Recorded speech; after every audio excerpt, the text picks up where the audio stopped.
just another reminder, we will have our midterm Thursday. So for everyone in class, that will be starting at 4 p.m. to give you guys plenty of time. And then you can also take it online, so it will open probably at midnight Thursday, and then you'll have a 24-hour window to take it. And so if you're taking it online, you have like 2.5 hours total to get the midterm back. And so it will be in a PDF format, so if you just need to put your answers on like a separate sheet of paper and then, take a picture, send it in, that works, whatever you need to do. So you don't have to print it out if you don't have access, but that's why you have the 2.5 hours. So if you want to print it, you can, and then scan it back. And then if you can't do it at that time, then you need to let me know ASAP to come up with an alternate plan. Like leaked coffee everywhere, so sad. All right, any questions about anything before we get started on our review? Any concepts or questions?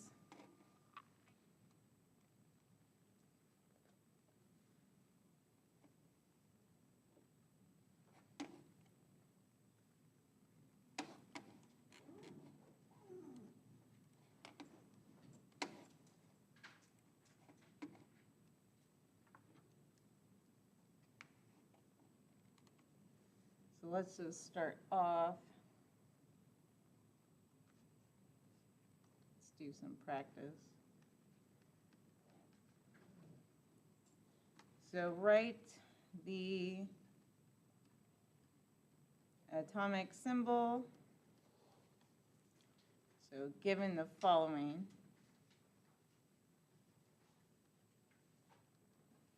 And also determine protons, neutrons,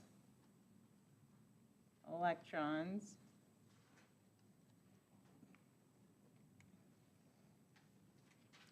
And so we'll start with mystery element.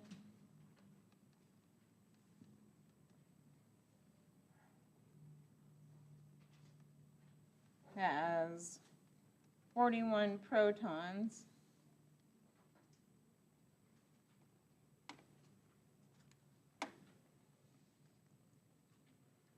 A mass of 93.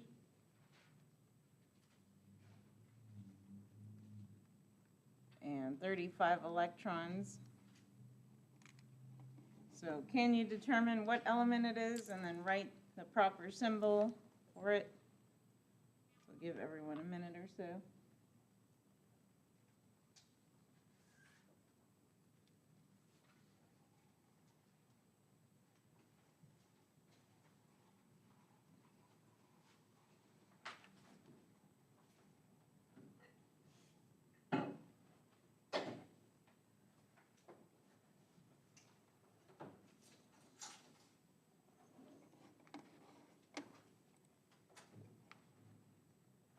Oh, my bad. Sorry, chat.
do we have an answer?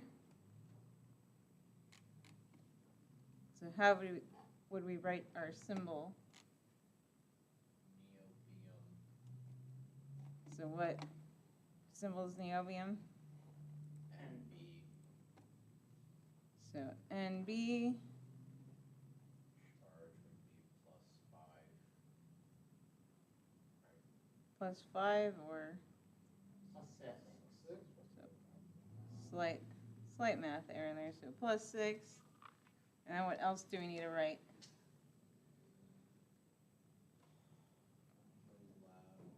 Top left 93, bottom left 41. And then, so last thing, so how many protons, neutrons, and electrons? Well, they gave us 2 of them. Well, it has 52 neutrons. So 52, so we do 93 minus 41. So 50. So negative 52? Oh wait, no. Sorry, 93 minus 41. I thought you said the opposite.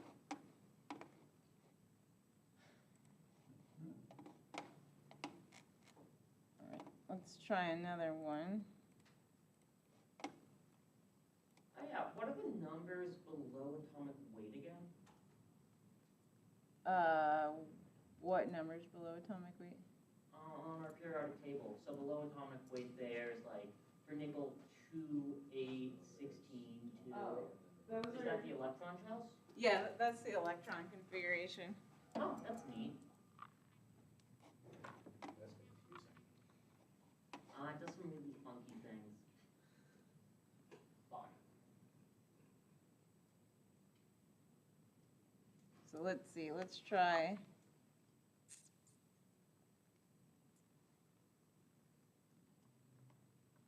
So we have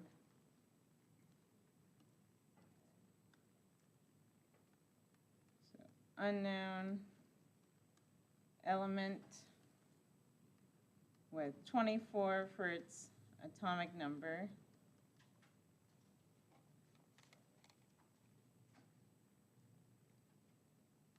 (27) neutrons, and then 21 electrons. So who is it? How would you write the symbol?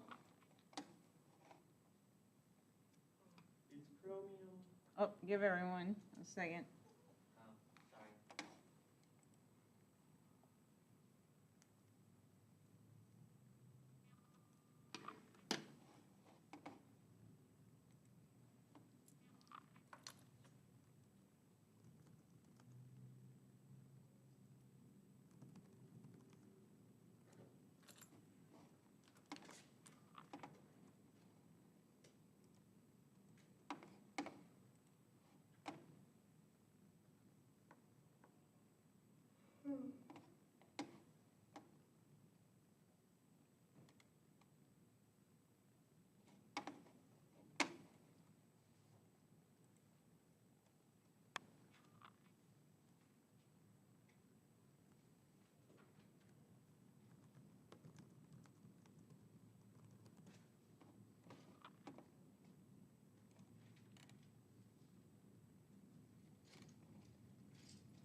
So let's hear it. Do we have an answer now?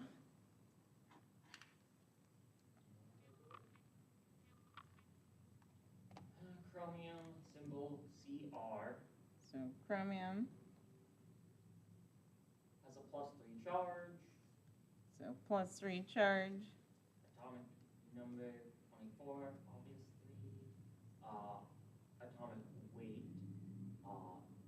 Wait, doesn't atomic number go up top? No, the mass goes. Oh, sorry. So 51. And then so if we were given neutrons, electrons, how many protons do we have?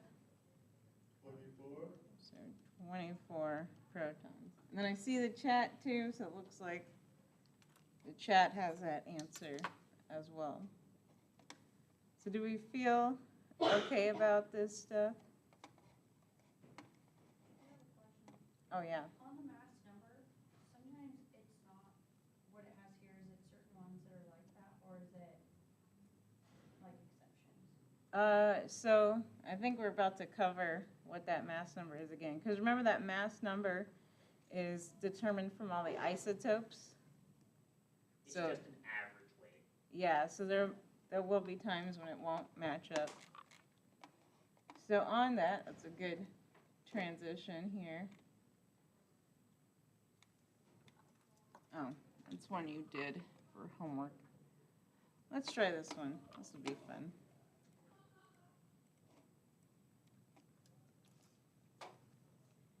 So see if you remember how to do this. So determine the average atomic mass of, let's go with chromium, given the following. So chromium has 4 isotopes.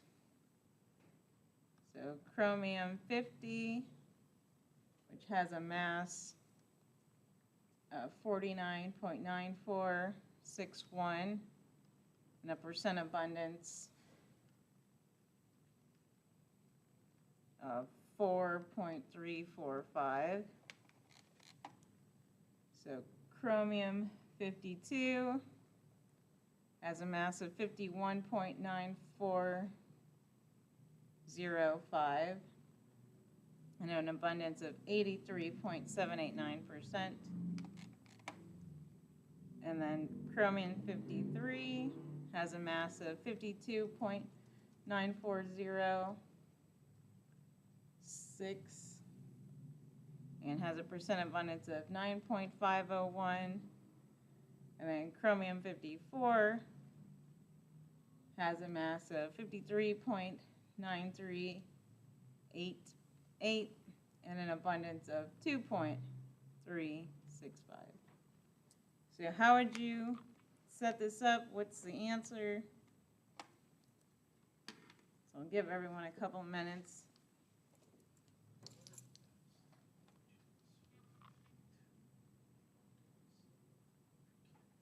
E4.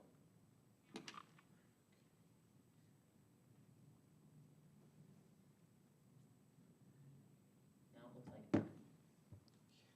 Sorry, I was trying to fix it.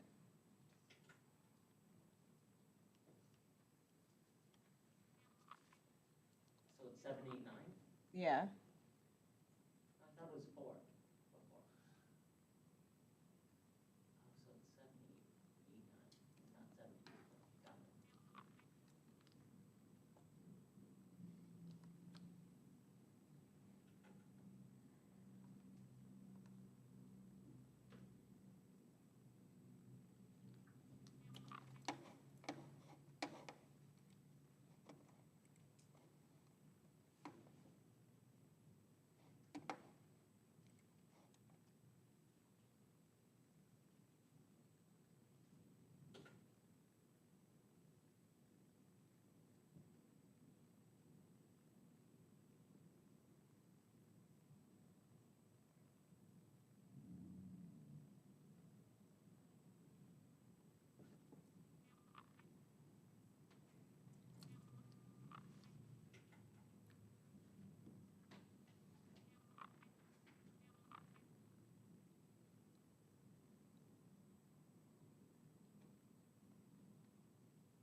do we have some answers? I see one in the chat.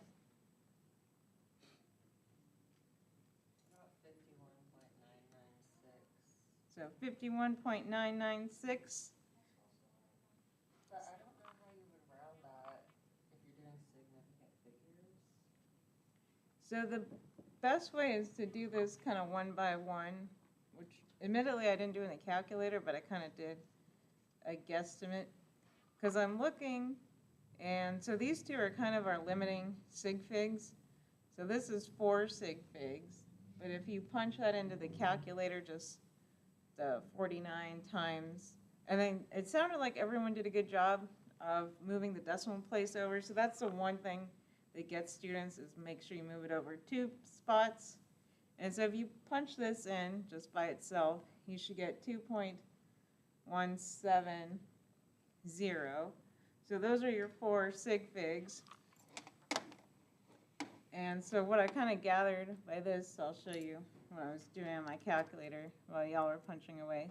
So first I just plugged in as one big thing, but it would be more proper to do this kind of one by one. But just looking at this, so this is going to be limiting our sig figs, since we can only report to 3 after when we do the addition. So these have more sig figs. This one will probably also come out to 3 after.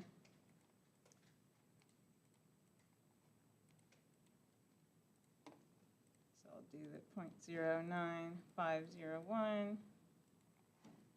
And so again, 4 sig figs, so that gives you 3 after again.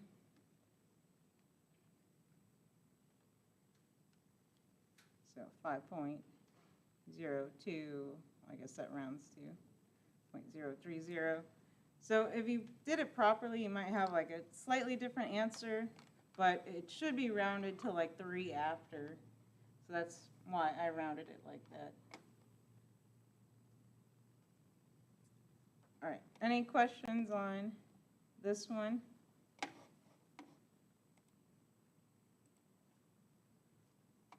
So now let's try another similar type.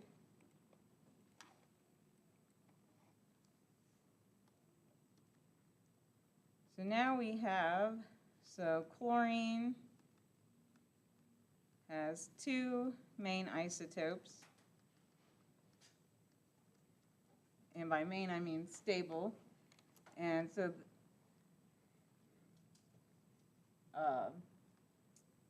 this gives chlorine a standard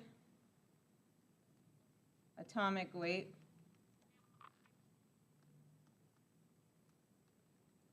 of 35.45.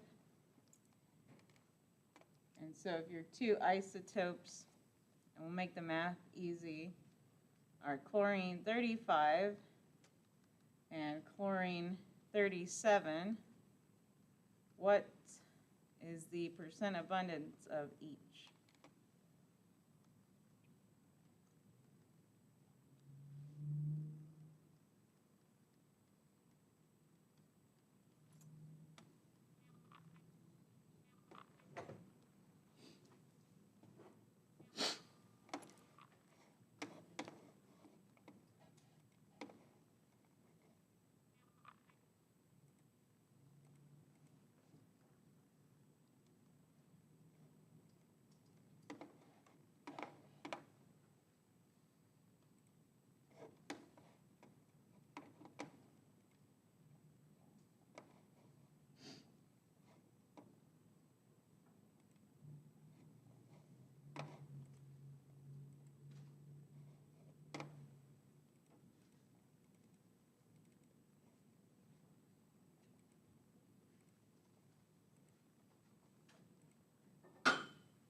have answers, ideas? How do we approach this?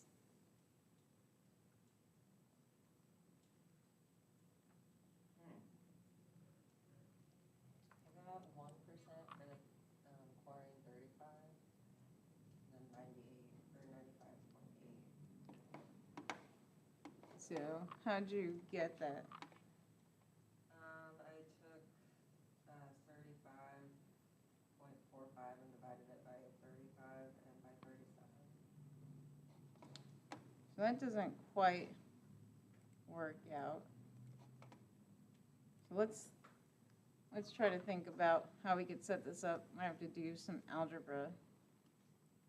So we need to multiply, basically, right, we're saying we have our isotope 35 times some percent abundance, right, plus 37 times our another percent abundance is equal to this 35.45. And X and Y together add up to 1, essentially. Yeah.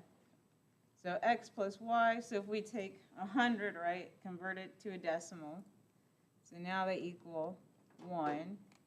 So we could set up, and it doesn't matter which one you assign as X and which one's Y, but you can then go, so I want to set it in terms of X for both of these. So Y is equal to 1 minus X. So then we have this.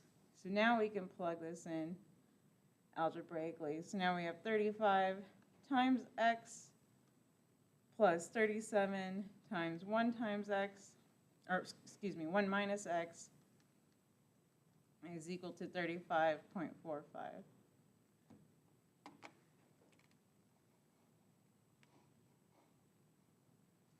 So do we understand how to get to this setup at least now? And so now we just have to do the math. And so 35x plus distribute this x, so 37 minus 37x is equal to 35.45. And let's see, so now it's just algebra. So now this gives us negative 2x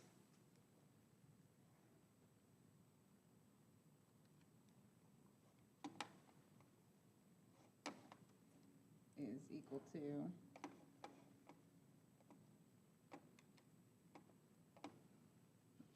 this number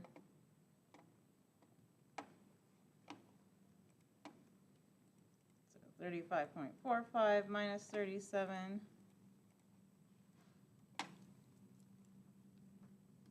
so negative 1.55 is equal to our negative 2x there. So divide by 2. And so now we get at least one of our values, right? And so we get x is equal to 0.775, which is the same as 77.5%. And so that was x, right? So that's our percent abundance for chlorine 35. And then now we can just solve back for y to get our other abundance. And then so 1 minus that. Oops, if I can find my calculator. So that gives us our other percent abundance. So chlorine 37 is about, from our little rough calculation, 22.5% abundance.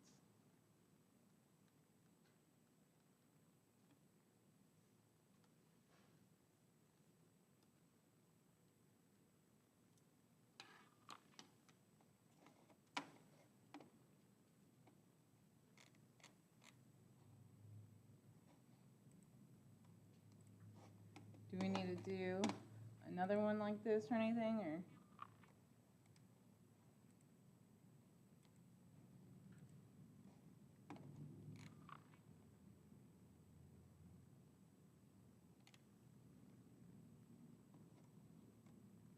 What did you do after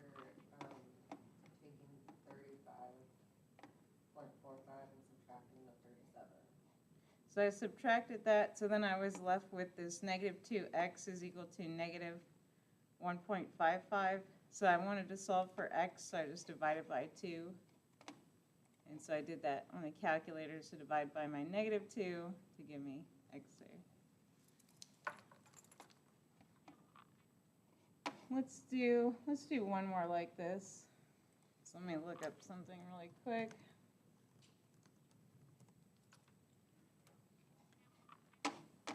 And so on the exam, right, I can't give you anything with more than 2 isotopes, so at least you have that comfort. So let's try another one. Oh, I did not pick a different color. So gallium has 2 isotopes. So it has an average atomic mass of 69.723, and it's 2 isotopes.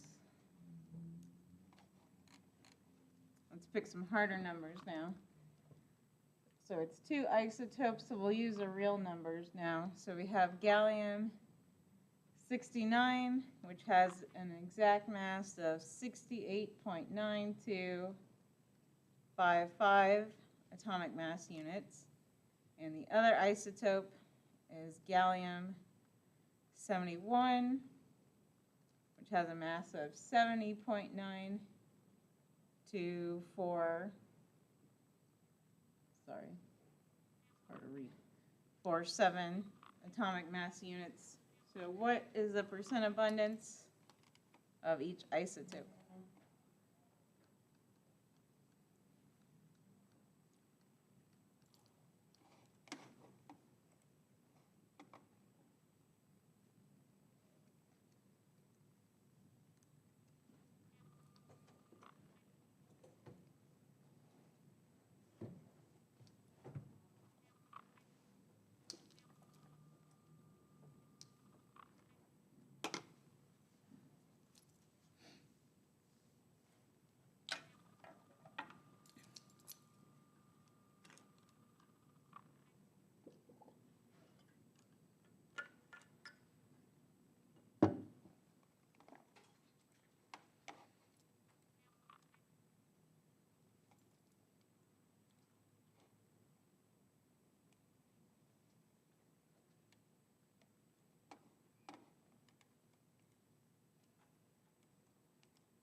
Oops.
Do we have an answer? I'm still plucking away.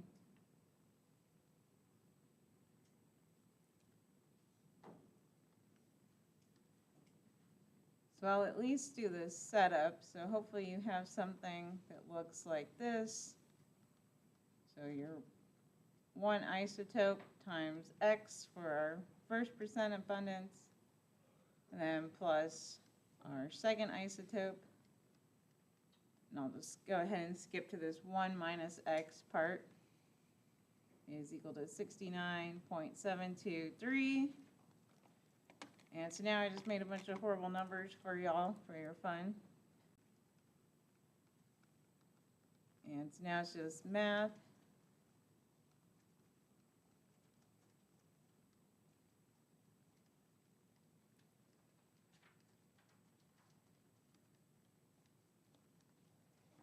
And so now we'll just, oops, I forgot my X here. So similar procedures, so I'll move this over to the other side. So plugging in all these numbers. So 69.723 minus our 70, so I can get all our numbers on one side and X on the other. And then watching the chat for answers as well. So it's equal to negative 1.2017. And then let's see what our value for X is. So plugging in this 68.9255X minus 70.9247. So now I have negative 1.9992X is equal to that. So once you make it to this point, we can just divide to solve for X again. So negative 1.2017 divided by our negative 1.9992X. And so we get X equals 0.6. And let's see, so we should have 5 sig figs. Oh, we lost them. So 60.11%.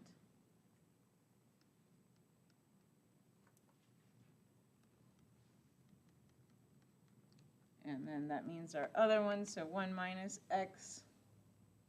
So gallium 71 would have a percent abundance.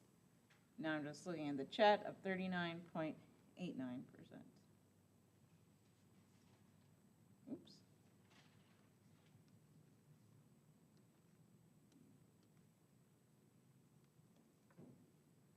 So everyone get that? All right, so don't let nasty numbers intimidate you. So now let's do some geometry. So see if you can write the Lewis dot structure of this compound. So what's the name? What's the structure? What's the geometry? So let's start off with what we need. Name. So we need a structure. Geometry.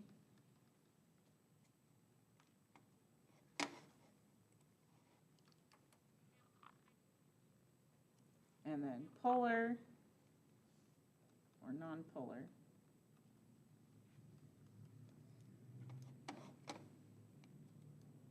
So I'll give everyone a few minutes to try that. We'll go over it.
let's see, so do we have some structures?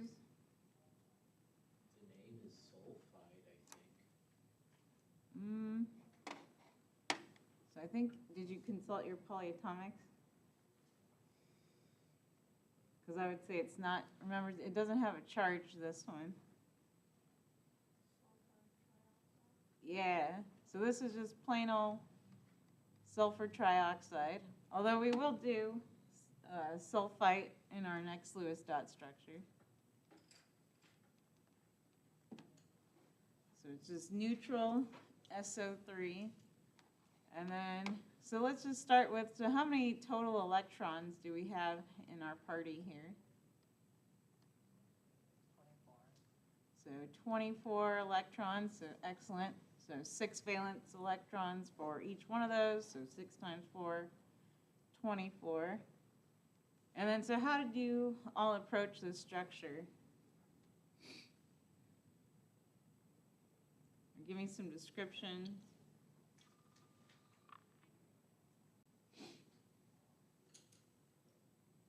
I had sulfur as an essential atom, and then I had 1 oxygen on top of it, and then 2 below. And I had 1 double bond between one of the oxygens. Cool. So let's analyze the structure, see what we think, and then if we have any resonance structures, and then we'll answer these other 2 questions. So this is an excellent start. So we can fill in our electrons to bring us to 24. And again, I would emphasize that this is a completely correct structure here. And except if you draw this, we might need some formal charges on there. So what's the formal charge on this oxygen?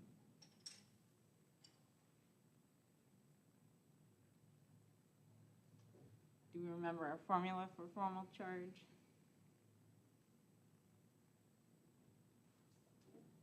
-2?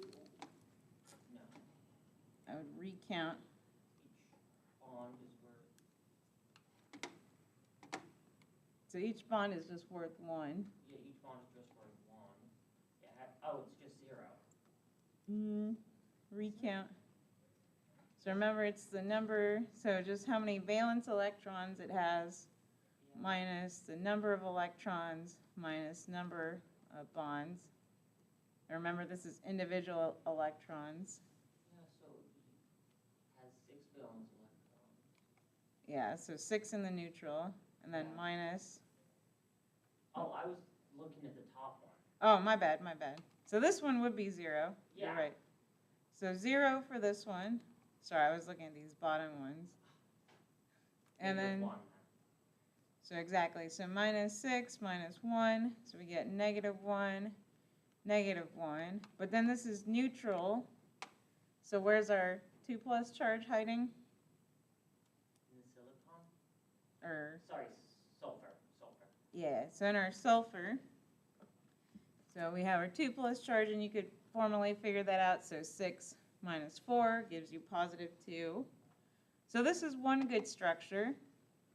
And so for full credit though on an exam, we'd want to draw some resonance structures at least. And so one of those, and again we'll show some electron action, would be, so we can take this one, make a double bond. We could also actually do that for this one as well. So that would eliminate all our charges. And so that would be another valid resonance structure. So now you end up with sulfur.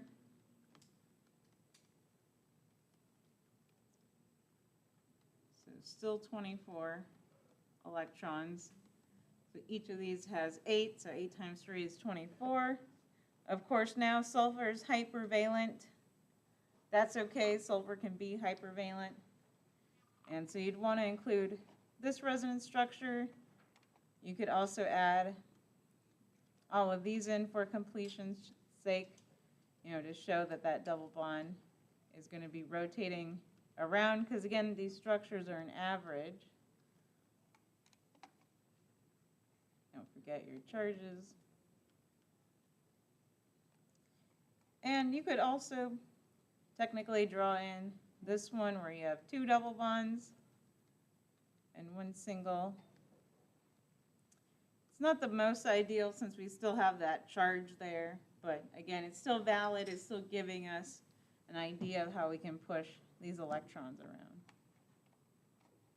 So do you have to draw all of the ones that are possible? Or? So for this one, it does have like a lot. So I would at least expect you to draw like maybe this one, or if you just jump straight to this one, like, you know, you may not think to draw any resonance structures. So it kind of depends like what you draw. Because remember, you also want to minimize your formal charges. And actually, I probably would want to see a resonance structure for this one because it is hypervalent. So it's like we want to see that the electron density is also going to be on the oxygen. And you don't have to draw like every single one, but at least draw like a few so I can kind of tell that you know. And then, so what's our geometry? Trigonal, pyramidal. So I like the trig part.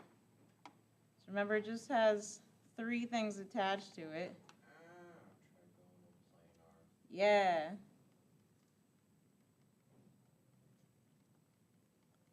And then is this polar, nonpolar? So nonpolar, exactly. So, right, we can draw these resonance structures, and all it's showing is the electrons are evenly distributed on the oxygens. And so, yeah, it'd be nonpolar. So let's try another one. So sulfite had come up earlier. So let's try it. So now SO3 with a 2- charge on it.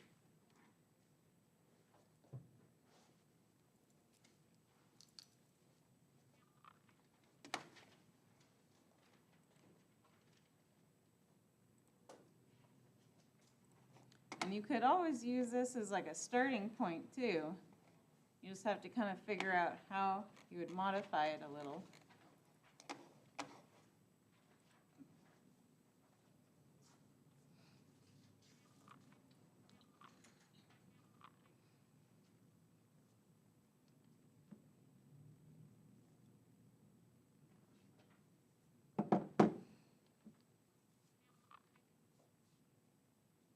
Was the last one polar? Or? Non-polar.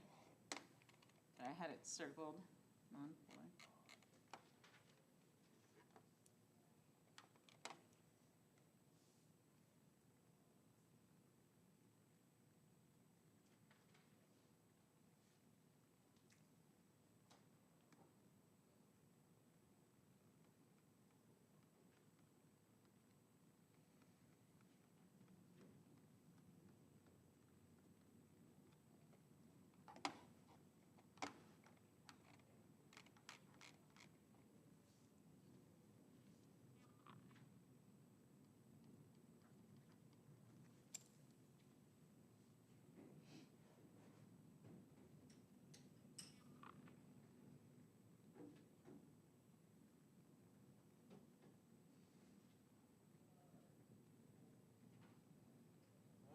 -2 is 2 less electrons, right? 2 more, because remember, electrons are negative. So anytime you see that negative charge, you're adding electrons.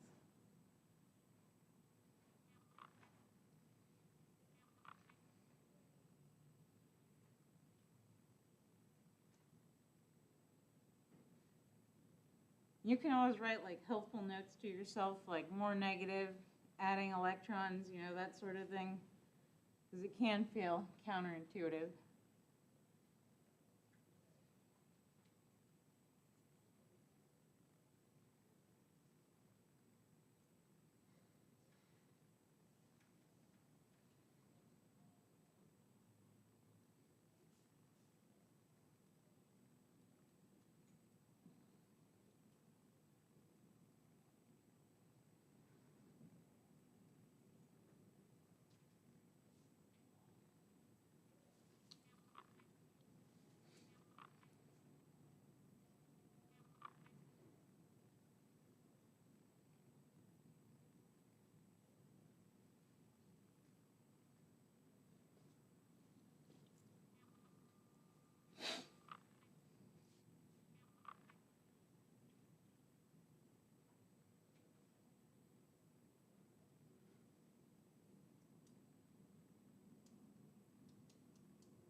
structure.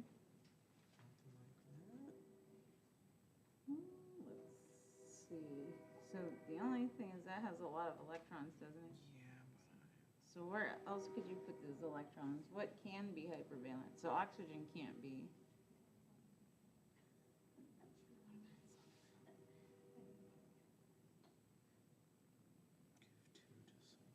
Yeah, so instead of putting them in oxygen, put them on sulfur. All right, so I'm starting to see some structures maybe. So how many total electrons do we have in this party?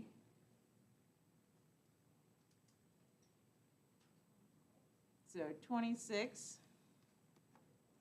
And so we could kind of at least start off with this rough idea.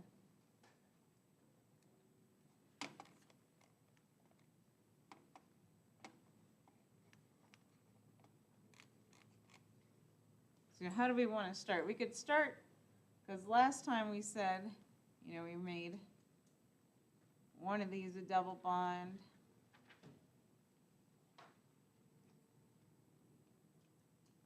And so I'm just copying kind of our structure for last time. But now we have 2 more electrons, right? So where could I put those 2 electrons?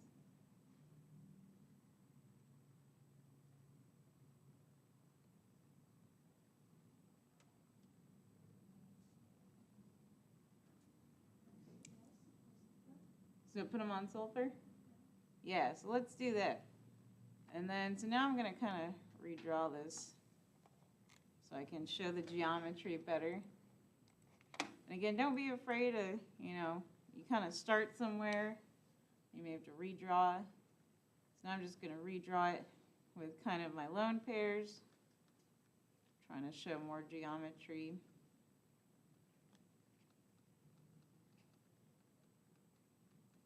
And then we can check our formal charges. So sulfur, that's going to be 0. This oxygen is 0. And then, so what are these 2 oxygens over here with no double bonds? And the formal charge?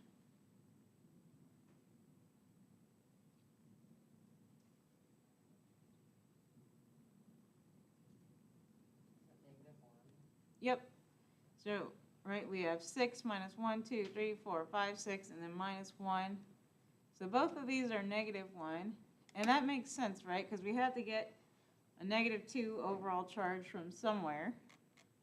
So now we know they're localized on the oxygens. And so the next thing will be to just draw our resonance structures, so moving this double bond around, because we want to show, and again, this is evenly distributed, right? So you don't have 1 oxygen with 1 double bond and then the 2 with a single. It's more of this bond average. So if you were to take 4 divided by 3, that'd be your bond average. So now I'll just draw it.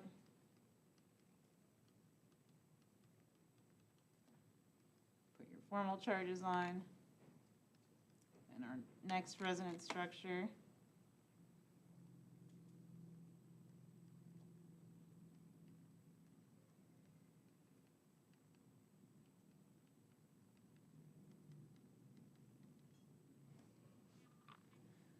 All right. Oh, and then don't forget your formal charges. So now what's the geometry of this molecule?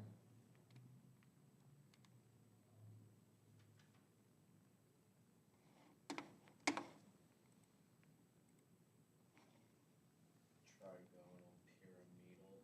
Yep. So you can see it's in electron group 4 with 3 things attached to it. So trigonal pyramidal, and I see it in the chat too. And then so is this sulfite, is it polar, non-polar? What do we think?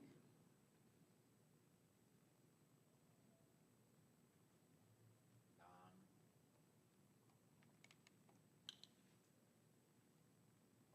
Do we have other ideas? So it should be polar, right? Because we got all these oxygens on this one side. They're all electronegative, and then we got our lone pair. So this should kind of maybe remind you of ammonia too, which is polar. So again, we have our unevenness in our structure, and so that would be polar, yeah. How is it possible to have a double bond on one of the oxygens? Because wouldn't that give sulfur over 8 electrons? Yeah, so sulfur has, in this case, 1, 2, 3, 4, 5, 6, 7, 8, 9, 10. But that's okay, since sulfur can go hypervalent. If you wanted to, I guess we could draw a structure that would look like this. So if you didn't like that double bond, right, let's analyze this. So now we have negative charges on all the oxygens. And then that leaves sulfur right with a positive charge now. So 1, 2, 3, 4, 5, right? So 6 minus 5. And, you know, it's okay, but it's really not the greatest when we have these charges like that. So that's why I drew that double bond in. So does that make sense? Because with these structures, right, you're trying to minimize formal charges, because this isn't really favorable. Like if you have something that's positive and something that's negative, it's probably going to, you know, make that double bond to alleviate that charge. So again, this isn't like a wrong structure if you start from here. You know, this is completely valid as long as you have all your formal charges on there. It's just this is kind of better because now we've eliminated the formal charges, even though sulfur is hypervalent. And so that's kind of the thing that you're trying to figure out with these resonance structures is like, where's the balance? Because you don't necessarily like want it to be hypervalent, but you know, if you have these charges there, it's best to kind of minimize them.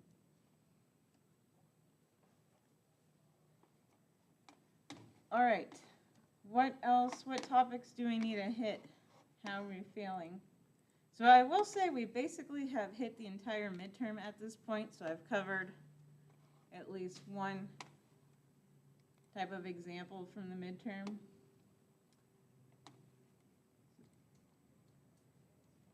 So I'm not sure how we're feeling, if we feel good on naming, or periodic trends, if we need to do those again.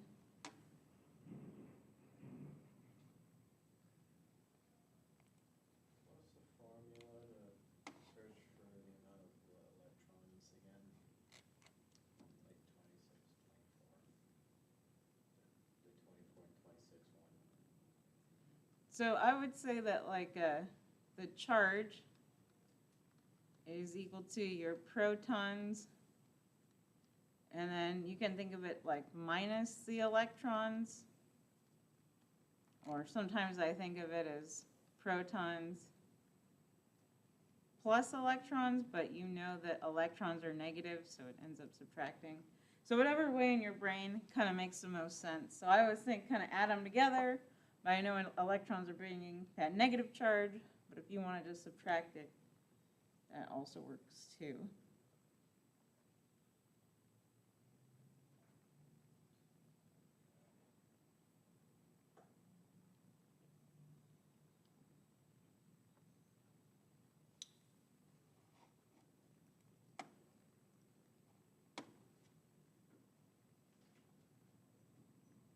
And then I'm just looking over the exam again. So if I were to say like what block does an element belong to? Sorry, if I could find a periodic table, that would be helpful. Do I not have one in these notes?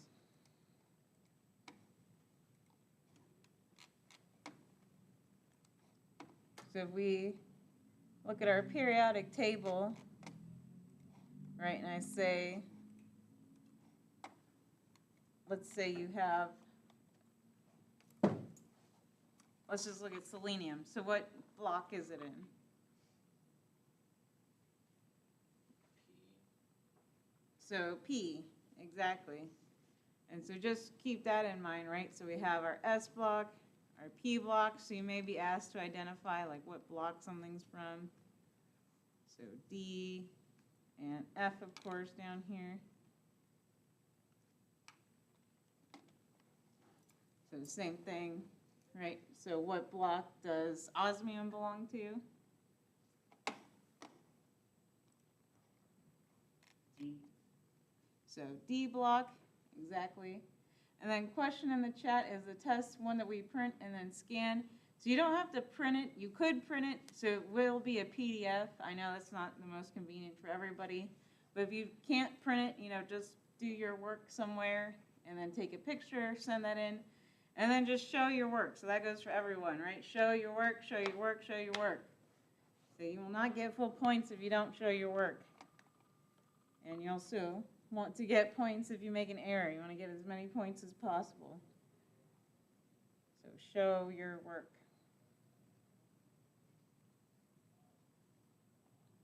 Other questions, topics? So it is time. So again, you have 2.5 hours if you're doing it online through Gradescope. You also have about 2.5 hours in class or so. You shouldn't need the full time. Oh, no worries. I wrote the exam for like an hour time, so you should have plenty of time to do it, but so hopefully that will be okay. So other questions, other topics that we should go over? I've kind of hit everything in my kind of formal review. So if you did well in kind of what we covered on these past 2 review sessions, and you should be, in great shape for the exam.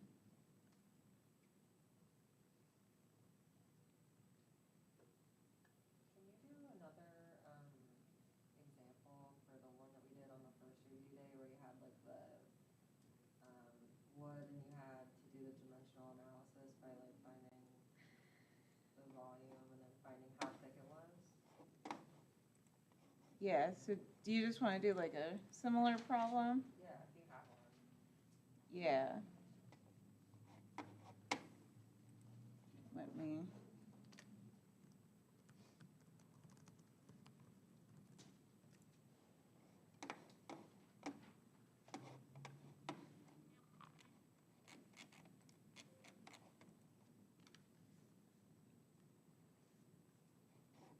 I have to look back at the question too. There we go.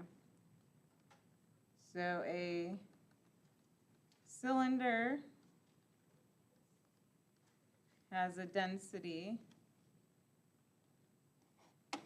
of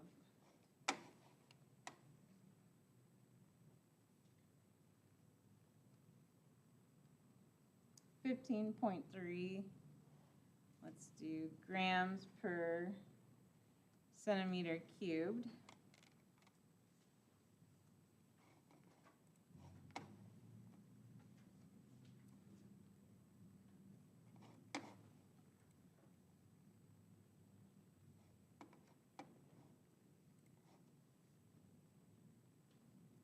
And the volume of a cylinder is equal to pi r squared times the height.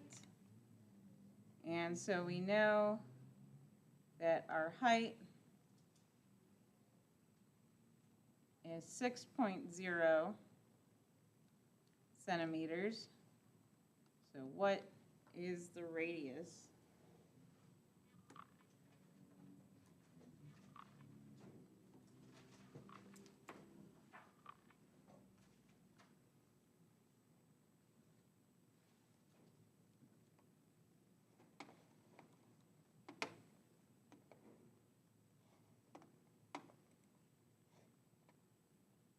Oh, and you need a mass. I was like, and it has a mass of 21 grams.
Is what, sorry? Is volume the mass or am No, so remember, density is mass divided by volume. So volume and mass are different. So if you don't have this formula written somewhere, I'd write it down somewhere, like on your periodic table on the back or something, or whatever cheat sheet. So it is open note, so I'll just emphasize that again, so you can use your textbook and everything. I would just advise, making a little cheat sheet so you're not trying to flip through the entire textbook.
Question or answer? Oh, I think I have the answer. Let's wait a second. I think people are still working on it.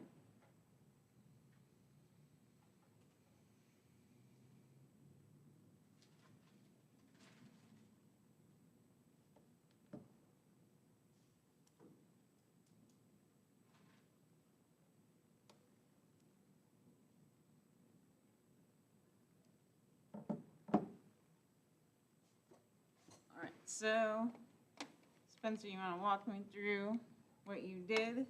So you divide the mass by the density, which gets you, anyway, you divide the mass by the density. Then you take that result and you divide it by 6 times pi, or 6, then divide that by pi.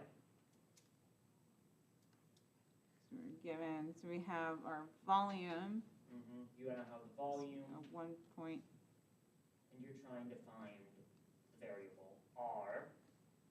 So you just need to isolate it, and to do that, since it's pi times height times r squared, first just divide everything by pi height, or height then pi, or pi then height. It depends on geo, really.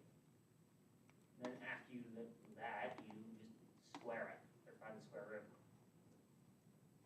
So divided by pi, divided by 6, take our square root. And so what do we get for our radius? A radius of 0.27 centimeters. So 0.27 centimeters. So is that what everybody got for that one?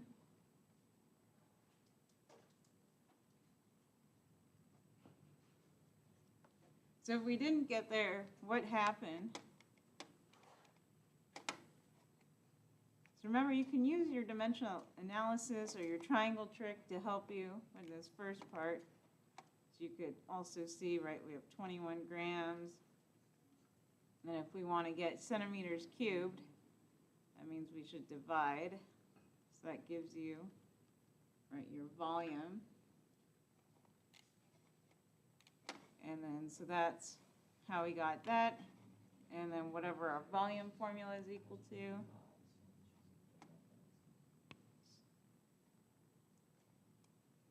So, do we feel comfortable with these types of questions? No? What went wrong? Well, I got the volume, and then that's kind of where I got stuck. Yeah, so then, right, just, Tiny bit of algebra. yeah, like Tiny use, bit of algebra. use those algebra skills, right? So in this case, our volume was given to us. We also know, right, for a cube, volume, length, width, height. So just try to write out, you know, all your knowns, all your unknowns, that type of thing. Draw a picture if that helps. Do PEMDAS in reverse. Parentheses, technically brackets. Parentheses, brackets, multiplication slash division, addition, subtraction. So Katoa. No, that's angles, triangles specifically.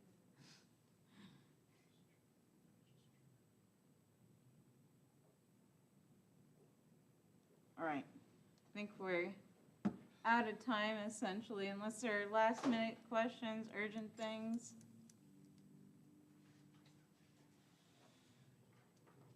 So electrons are just fundamental particles, unlike protons and neutrons, right? Make quarks. I would have to, I forget like what's a fundamental particle exactly, because I can't remember if electrons can be split up or not. I don't think they can. Luckily, they won't be on the exam. Any questions on the chat? I'll hang around on stream in case there's anything else. And I also made a Blackboard announcement, so hopefully everything is there as well. But you can email me in case I didn't cover any questions, either with logistics. So what would we find out Oh, so it should have been 0.27 centimeters. So the main reason I brought that up specifically was because I was doing the free lab and I was going to do, oh, they're all made of quarks. But then I looked into it more and I'm like, wait, no, electrons are their own thing, kind of a subset of Nice. elementary particles like muons and TOS. And it's like, oh, that's fun. So I just did, okay, they're all subatomic particles, then they all make up atoms. Because you can't really say, oh, they all have charge because the neutrons that follow it. And you can say, oh, they're all relatively similar sizes, electron. And oh, yada, yada, yada. Yeah. One of them excludes the other. Thank you, chat. I'll still hang around, still here, just in case. Otherwise, I'll end this.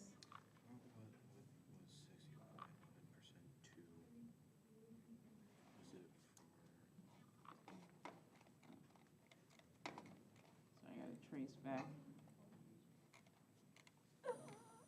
The 60% was for the first isotope for gallium-69. Questions? Prints of the lab that we're doing today Yeah, I just don't have them here. I will have them, in lab. yeah. Okay, thank you. Can I leave And then this? put it on that file.